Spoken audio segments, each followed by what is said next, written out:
আলহামদুলিল্লাহি রাব্বিল আলামিন ওয়াসসালাতু ওয়াসসালামু আলা সাইয়্যিদিল মুরসালিন আম্মা বা'দ ফাআউযু বিল্লাহি মিনাশ শাইতানির রাজীম বিসমিল্লাহির রহমানির রহিম আসসালাতু ওয়াসসালামু আলাইকা ইয়া রাসূলুল্লাহ আসসালাতু ওয়াসসালামু আলাইকা ইয়া হাবিবাল্লাহ আসসালাতু ওয়াসসালামু আলাইকা ইয়া নবিয়াল্লাহ ওয়া আলা আলিকা ওয়া আসহাবিকা ইয়া নূরাল্লাহ। মাদানী চ্যানেলের দর্শকবৃন্দ, কাছে কিংবা দূর থেকে, দেশ কিংবা প্রবাস থেকে যারা আমাদের সাথে আছেন সবাইকে জানাই আন্তরিক মুবারকবাদ ও শুভেচ্ছা। আপনারা দেখছেন আপনাদের সকলের পছন্দনীয় অনুষ্ঠান তাবিঈগণের বিশেষত্ব। ইনশাআল্লাহ আজও আমরা একজন মহান তাবিঈ বুজুর্গ রহমাতুল্লাহ তাআলা আলাইহি এর জীবনের বিশেষ কিছু দিক, বিশেষ কিছু বৈশিষ্ট্য, বিশেষত্ব নিয়ে আলোচনা করব। আসুন এর পূর্বে আমরা দুরুদ শরীফের একটি ফজিলত শ্রবণ করে নিই। প্রিয় নবী রসুল আরবি সাল্লাল্লাহু আলাইহি ওয়াসাল্লাম ইরশাদ করেছেন, মান সাল্লা আলাইয়া লাম ইয়ালিজিন নার, অর্থাৎ যে ব্যক্তি আমার প্রতি দুরুদ শরীফ পাঠ করবে সে জাহান্নামে প্রবেশ করবে না। সুবহানাল্লাহ। আসুন অনুষ্ঠানের বরকতে আমরাও দুরুদ শরীফ পাঠ করে নেই। সল্লু আলাল হাবিব সাল্লাল্লাহু তাআলা আলা মুহাম্মদ সাল্লাল্লাহু আলাইহি ওয়াসাল্লাম। আজ আমরা যেই মহান তাবিঈ বুজুর্গ রহমাতুল্লাহ তাআলা আলাইহি এর জীবনে আলোচনা করব তার নাম হচ্ছে ইমাম আতা ইবনে আবি রাবাহ রহমাতুল্লাহ তাআলা আলাইহি।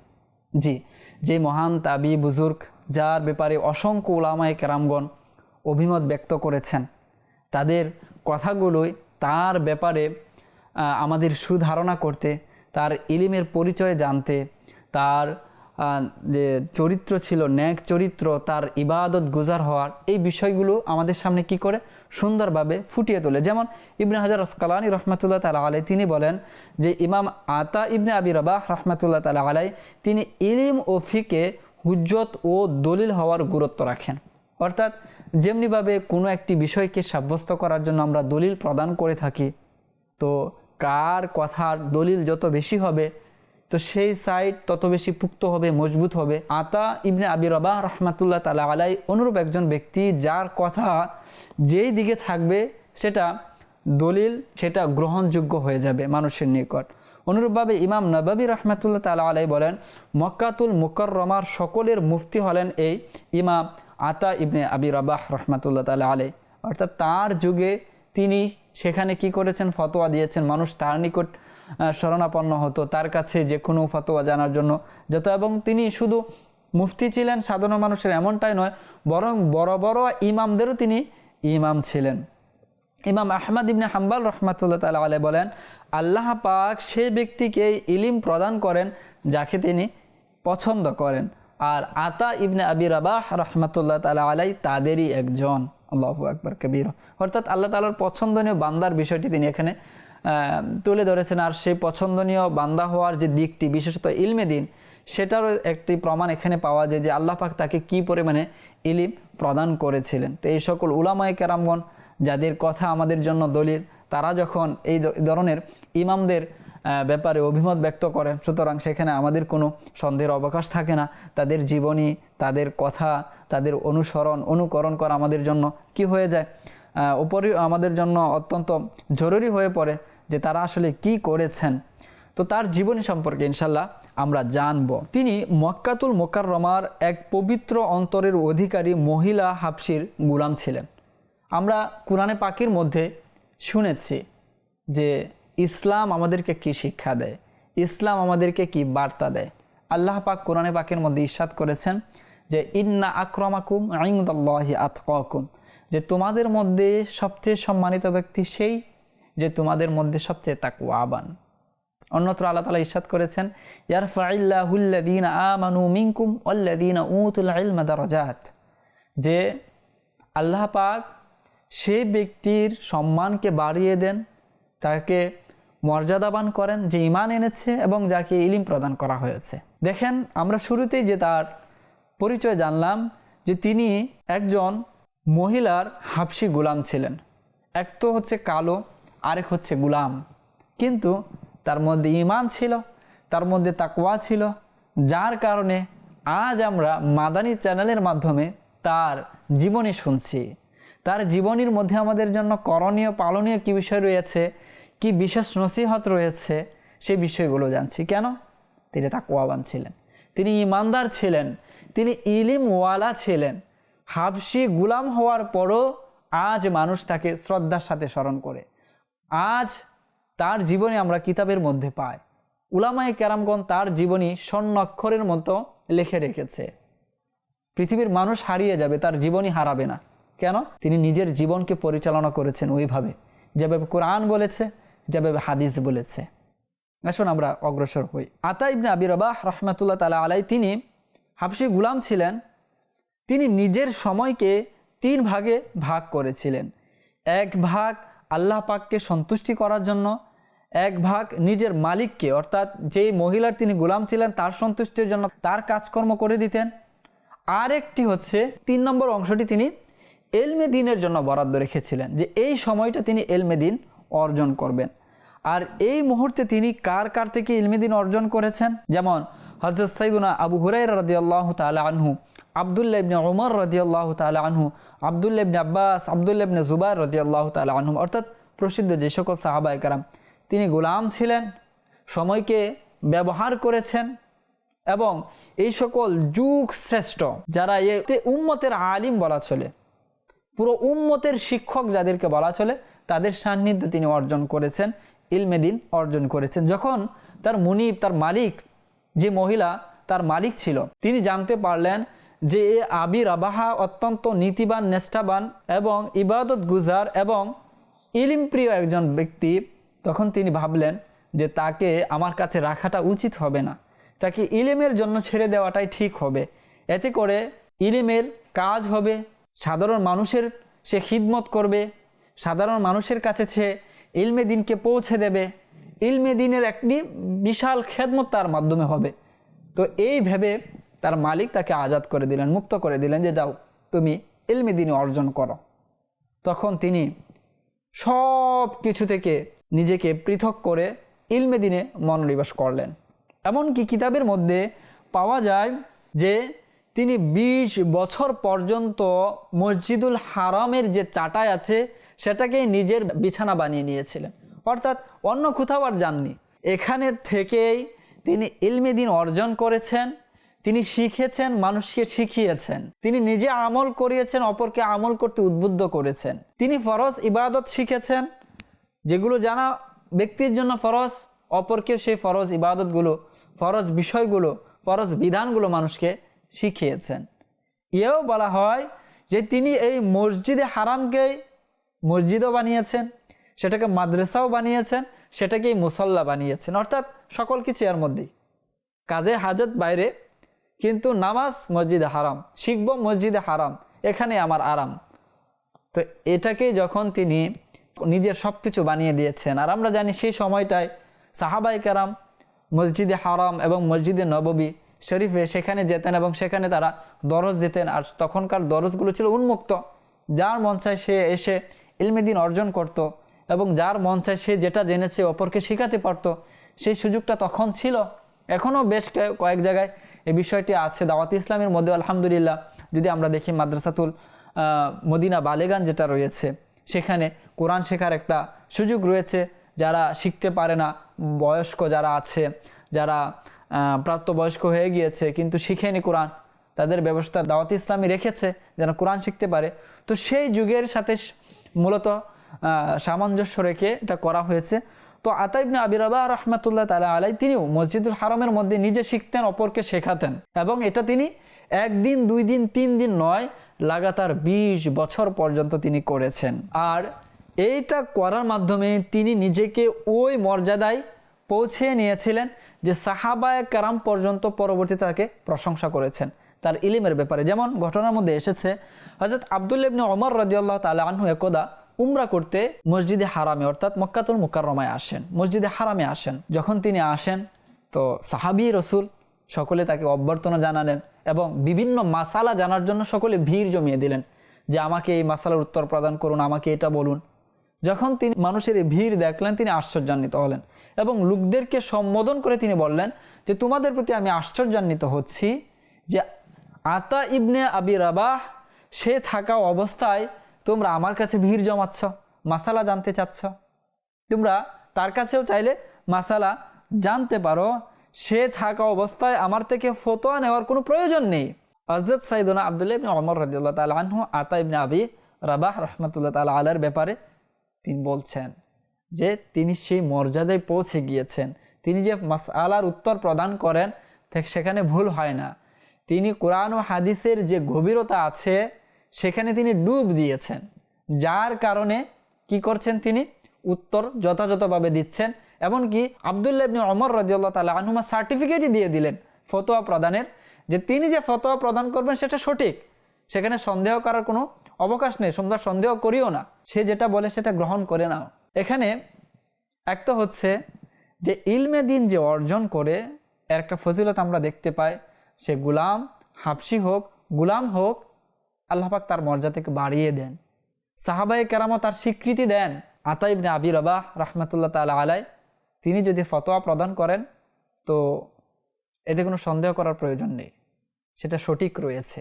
আরও একটি বিষয়, সেটা হচ্ছে আমাদের বোঝার জন্য আমি বলছি, আতা ইবনে আবি রাবাহ বা আব্দুল্লাহ ইবনে ওমর রাদিয়াল্লাহু তাআলা আনহুমা তারা আরবি ছিলেন, আরবি জানতেন, এবং তাদের কাছে যারা প্রশ্ন করছিলেন তারাও কিন্তু আরবি জানতেন, তারাও কিন্তু কোরআন পড়তে পারতেন, তাদের ভাষায় আরবি ছিল।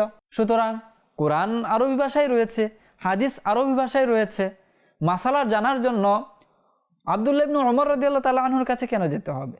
মাসালা জানার জন্য আতা ইবনে আবি রাবাহ রাহমাতুল্লাহ তাআলা আলাইহির কাছে কেন যেতে হবে? কোরআন হাদিস তো আরবিতে, আমরা আরবি পর্ব জেনে যাব। কিন্তু তারা তো এটা করেননি। তারা কার কাছে গিয়েছেন? আব্দুল্লাহ ইবনে ওমর রাদিয়াল্লাহু তাআলা আনহুর কাছে গিয়েছেন। আর আব্দুল্লাহ ইবনে ওমর রাদিয়াল্লাহু তাআলা আনহু কার কাছে আসতে বলেছেন? আতা ইবনে আবি রাবাহ রাহমাতুল্লাহ তাআলা আলাইহির কাছে। কেন? কারণ হচ্ছে এটা শিখার বিষয়, এটা জানার বিষয়। কোরআন পড়তে পারলেই যে কোরআনের সকল কিছু বুঝে যাব এমনটা নয়। হাদিস পড়তে পারলেই যে হাদিসের গভীরতা, এর মধ্যে যে লুকায়িত বিষয়গুলো রয়েছে সেটা বুঝে যাব এমনটা নয়। যদি এমনটাই হতো তাহলে সাহাবায়ে কেরামের যুগেও সাহাবায়ে কেরাম কেন সাহাবায়ে কেরামকে প্রশ্ন করেছেন? তাবি যুগেও অন্য সকল সাধারণ তাবি যারা আলিম তাবি ছিল তাদেরকে কেন প্রশ্ন করেছেন? কেন?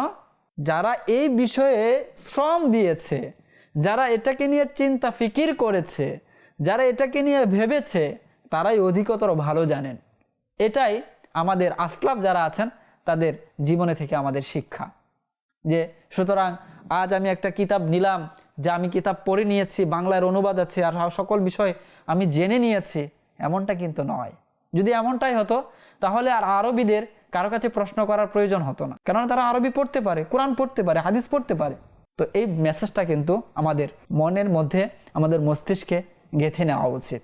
যে কেউ বলছে সে না কখনো মাদ্রাসায় গিয়েছে, না কখনো কোনো উস্তাদের কাছে পড়েছে, আজ সে দিনের ব্যাপারে ফতোয়া দিচ্ছে, এমনটা যেন আমরা না করি। এটা তো সাহাবায়ে কেরামের যুগে সাহাবায়ে কেরামও করেননি। সাহাবায়ে কেরামও যারা বিশেষ জলিলুল কদর মুস্তাহিদ সাহাবা তাদের কাছে যেতেন যে এই মাসালার সমাধান কি হতে পারে। আম্মা জান আয়েশা সিদ্দিকা রাদিয়াল্লাহু তাআলা আনহার কাছে অসংখ্য সাহাবায়ে কেরাম মাসালা জানতে গিয়েছেন। কেন? তারা তো মাসালা জানার জন্য না জেলেও পারতেন যে এই হাদিস কি রয়েছে, হাদিস বলে দেন, আমরা চলে যাই। আল্লাহ পাক আমাদেরকে বোঝার তৌফিক দান করুন। তো আমরা শুনছিলাম আতা ইবনে আবি রাবাহ রাহমাতুল্লাহ তাআলা আলাইহির জ্ঞানের ব্যাপারে, যে আব্দুল্লাহ ইবনে ওমর রাদিয়াল্লাহু তাআলা আনহু তাকে সার্টিফিকেট দিয়ে দিলেন যে তুমি ফতোয়া প্রদান করো, এবং মানুষদেরকে জানিয়ে দিলেন যে সে যদি ফতোয়া প্রদান করে তাহলে সেখানে সন্দেহ করার তোমাদের দরকার নেই, তার ফতোয়াই তোমাদের জন্য যথেষ্ট। আচ্ছা, তিনি যে এই মর্যাদা অর্জন করেছেন সেটা করেছে তো কিভাবে করেছেন? এই মর্যাদায় তিনি উপনীত হয়েছেন সেটা কিভাবে হয়েছেন? বলা হয় তার পেছনে দুইটি কারণ ছিল, আমরাও যেন এর উপর আমল করি। প্রথম হচ্ছে তিনি নিজের প্রবৃত্তির উপর প্রাধান্য লাভ করেছিলেন। মন যা চাচ্ছে সে অনুযায়ী না চলা। মন চাচ্ছে তো সময় অপচয় করি, মন চাচ্ছে তো আমি এটা করি, আমি সেটা করি, মন চাচ্ছে তো এটা খাই সেটা খাই, মন চাচ্ছে তো আরাম করি না। তিনি মন যেটা চাচ্ছে সে অনুযায়ী কাজ করেননি, প্রবৃত্তির উপর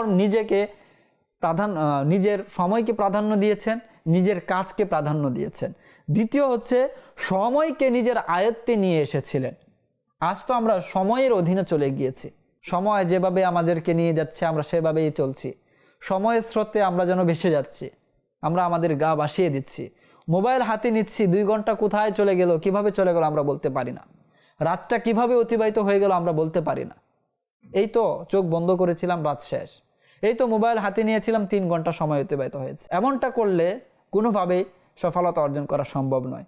আমরা শুরুতেই শুনেছি হযরত সাইয়্যিদুনা আতা ইবনে আবি রাবাহ রাহমাতুল্লাহ তাআলা আলাই হাবশি গোলাম ছিলেন, কিন্তু আজ মানুষ তাকে স্মরণ করে।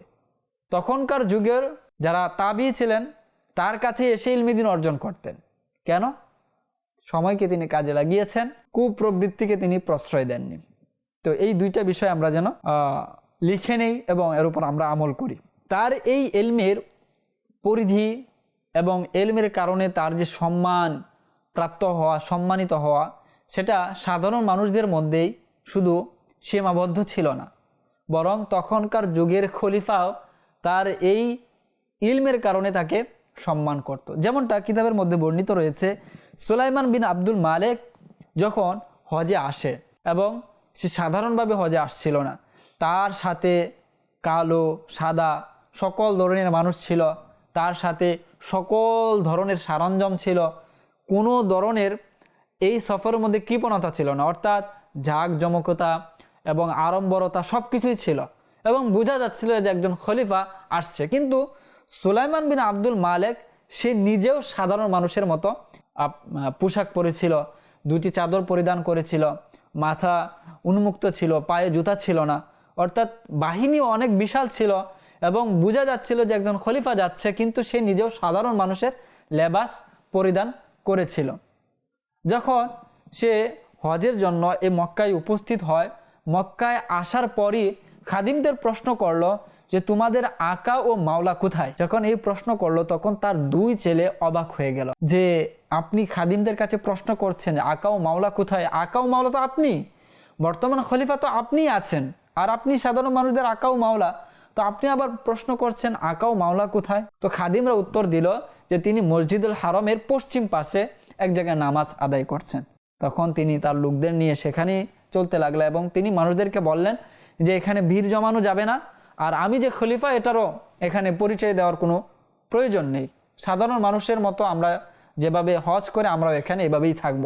তো সুতরাং সকলে সাধারণ মানুষের মতোই সেই মসজিদের পশ্চিম পাশে যায় এবং সেখানে আতা ইবনে আবি রাবাহ রাহমাতুল্লাহ তাআলা আলাইহি নামাজ আদায় করছিলেন। সুলাইমান বিন আব্দুল মালেক তার পিছনে গিয়ে চুপচাপ বসে যায়। সম্পূর্ণ নামাজ আদায় করলে সুলাইমান বিন আব্দুল মালেক সামনে আসে, তাকে সালাম দেয় এবং মুসাফা করে এবং হজের মানাসিক সম্পর্কে কিছু প্রশ্ন করে, যে হজ কিভাবে আদায় করা উচিত, কিভাবে কি করা উচিত, এই বিষয়গুলো সম্পর্কে অত্যন্ত শ্রদ্ধার সাথে সে প্রশ্নগুলো করে। যখন প্রশ্ন করা শেষ হয়ে যায়, তার ছেলেদেরকে তিনি বলেন যে তার সাথে মুসাফা করো এবং তার হাত চুম্বন করো। তখন তার ছেলেরা সামনে অগ্রসর হয় এবং তার হাত চুম্বন করে ফিরে চলে যায়। পরবর্তীতে যখন সাফা মারওয়ায় সাই করবেন, তখন এক ব্যক্তি জুড়ে জুড়ে এইভাবে বলতে থাকে, হে লোকেরা, এখানে আতা ইবনে আবি রাবাহ তার ফতোয়ায় চলবে, অর্থাৎ হজের মানাসিক যে আছে তিনি যেভাবে ফতোয়া প্রদান করেন সেভাবে আমাদেরকে আমল করতে হবে। তখন তার ছেলেরা অর্থাৎ সুলাইমান বিন আব্দুল মালেকের ছেলেরা তাকে প্রশ্ন করে যে এখানে তো আপনার প্রভাব প্রতিপত্তি কমে যাচ্ছে, সকলে আতা ইবনে আবি রাবাহ এর নাম নিচ্ছে, আপনিও তাকে সম্মান প্রদর্শন করলেন, এই আতা ইবনে আবি রাবাহ কে?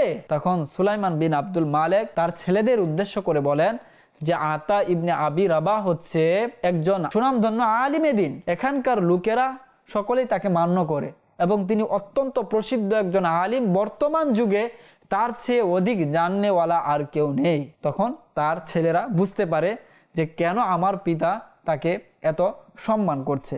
পরবর্তীতে সে তার ছেলেদেরকে কিছু নসিহত করে ইলমি দ্বীনের ব্যাপারে, সেগুলো কিতাবের মধ্যে পাওয়া যায়। সুলাইমান বিন আব্দুল মালেক তার ছেলেদেরকে যে নসিহত করে বলেন, হে বৎস, তোমরা ইলমে দ্বীন অর্জন করো।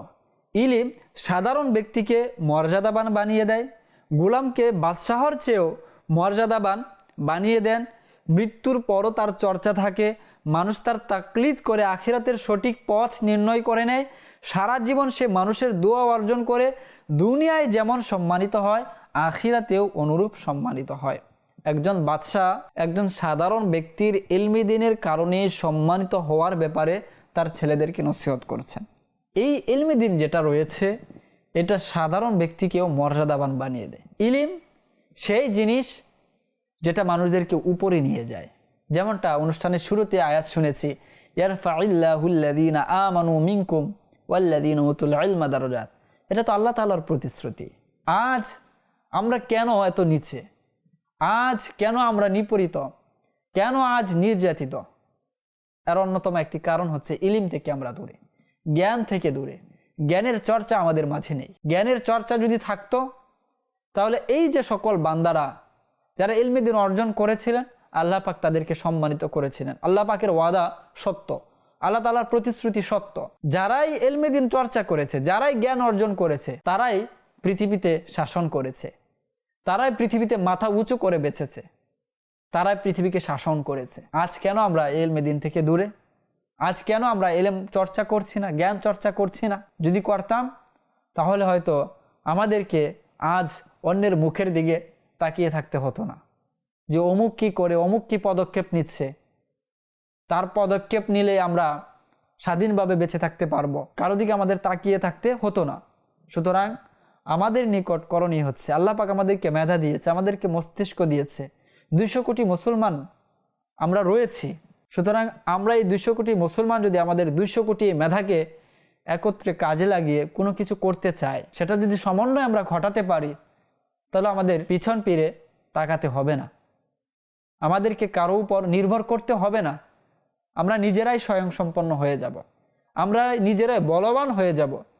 আমরা তখন নির্যাতিত হব না, আমরা তখন পৃথিবীতে ইনসাফের শাসন প্রতিষ্ঠা করতে সক্ষম হব। আল্লাহ পাক আমাদেরকে সঠিক বোঝ দান করুন। উলামায়ে কেরামগণ বলেন যে আতা ইবনে আবি রাবাহ রাহমাতুল্লাহ তাআলা আলাইহি হজের যে মানাসিক, হজের যে বিধিবিধানগুলো রয়েছে, সবচেয়ে বেশি যে ব্যক্তি জানতো সেটা হচ্ছে আতা ইবনে আবি রাবাহ রাহমাতুল্লাহ তাআলা আলাইহি।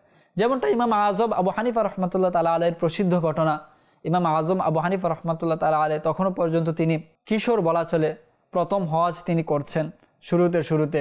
আর আমরা জানি ইমাম আযম আবু হানিফা রাহমাতুল্লাহ তাআলা আলাইহি 55 বার হজ করেছেন। আল্লাহু আকবার কবীর। 55 বার হজ করার জন্য 55 বছরের প্রয়োজন। তাই ইমাম আযম আবু হানিফা রাহমাতুল্লাহ তাআলা আলাইহি হায়াত পেয়েছিলেন 70 বছর। সুতরাং তার সর্বপ্রথম যে হজ ছিল সেটা 15 অথবা 16 বছর বয়সে তিনি প্রথম হজ করতে গিয়েছেন।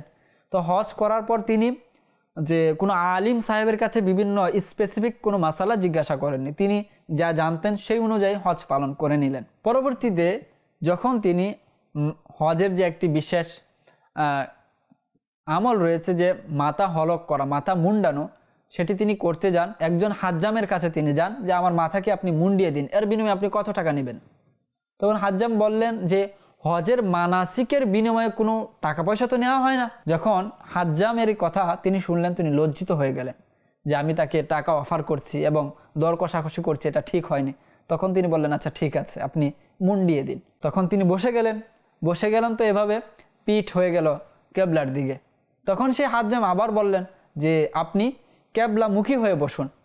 ইমাম আযম আবু হানিফা আবারও লজ্জিত হলেন যে এটা আমি কি করলাম। তিনি আবারও মুখ করে কেবলামুখী হয়ে বসলেন। যখন মাথা মুন্ডানোর কাজ শুরু করলো তখন তিনি বাম পাশ আগে বাড়িয়ে দিলেন। আবারও তিনি লজ্জিত হলেন যে বললেন যে না, ডান পাশ আগে বাড়িয়ে দেন, আমি ডান পাশ থেকে শুরু করব। সব কাজকর্ম করে যখন তিনি চলে যাচ্ছেন তখন আবারও সেই হাজ্জাম তাকে ডাক দিলেন যে আপনি চলে যাচ্ছেন, এখন 2 রাকাত নফল আদায় তো করুন। যখন এই বিষয়গুলো, সম্পূর্ণ বিষয়গুলো ইমাম আযম আবু হানিফা রাহমাতুল্লাহ তাআলা আলাইহি জানতে পারলেন, হলক এখানে এসে তিনি কয়েকটি বিষয় জেনে নিলেন। তখন তাকে প্রশ্ন করলেন যে আপনি এই বিষয়গুলো জেনেছেন কার কাছ থেকে? তখন সেই হাজ্জাম বললেন যে আমি আতা ইবনে আবি রাবাহ রাহমাতুল্লাহ তাআলা আলাইহি এর দরসে বসি, তার কাছ থেকে শিখেছি। আল্লাহু আকবার কবীর।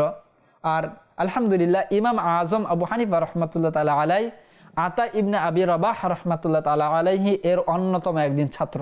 আতা ইবনে আবি রাবাহ রাহমাতুল্লাহ তাআলা আলাইহি এর যে সকল ছাত্র রয়েছে তারা প্রত্যেকেই যুগ শ্রেষ্ঠ মুহাদ্দিস, যুগ শ্রেষ্ঠ আলিমে দ্বীন, যুগ শ্রেষ্ঠ ফকিহ। নামগুলো শুনলেও বোঝা যায় যে আতা ইবনে আবি রাবাহ রাহমাতুল্লাহ তাআলা আলাইহি কত বড় মাপের আলিমে দ্বীন ছিলেন, যে তার ছাত্রদের মধ্যে অন্যতম নাম হচ্ছে ইমাম আজম আবু হানিফা রহমাতুল্লাহ তাআলা আলাইহি, ইমাম আউজাই, ইমাম জুহরি, ইমাম মুজাহিদ, ইমাম আইয়ুব সাখতিয়ানি রহমাতুল্লাহ তাআলা আলাইহি, ইবনে জুরাইজ, ইমাম আবু ইসহাক রহমাতুল্লাহ তাআলা আলাইহিম। তো এই সকল ব্যক্তি যার ছাত্র হবে, তো সে আলিম কত বড় মাপের আলিম হবে। আল্লাহ পাক আমাদেরকে বোঝার তৌফিক দান করুন। তো তার জীবনের মধ্য হতে আমরা যে বিষয়টি সবচেয়ে বেশি পেয়েছি আজ, সেটা হচ্ছে ইলমে দ্বীন অর্জন করা। ইলমে দ্বীনের জন্য তিনি নিজেকে ওয়াফ করে দিয়েছিলেন, যার কারণে আল্লাহ পাক তাকে অসম্মানিত করেছেন। ইলমে দ্বীন অর্জন করলে শুধু যে ব্যক্তি সম্মানিত হয় এরকমটা নয়, পুরো জাতি কিন্তু সম্মানিত হয়ে যায়, পুরো জাতি কিন্তু মাথা উঁচু করে বাঁচতে শিখে যায়। সুতরাং আমাদের উচিত হচ্ছে ইলমে দ্বীন অর্জন করা। আমাদের চাচা, ভাতিজা, ছেলে, সন্তান যারা রয়েছে, যাদের বয়স এখন ইলমে দ্বীন শিখার, আমরা যেন তাদের শিখার ব্যবস্থা করে দেই, কেননা তাদের হাত ধরে আমাদের সোনালী দিন আবারও ফিরে আসবে ইনশাল্লাহ। আল্লাহ পাক আমাদেরকে সকলে মিলেমিশে ইলমে দ্বীনের খিদমত করার তৌফিক দান করুন। আমিন। বিজাহিন নবিয়্যিল আমিন। সাল্লু আলাল হাবিব সাল্লাল্লাহু তাআলা আলা মুহাম্মদ সাল্লাল্লাহু আলাইহি ওয়াসাল্লাম।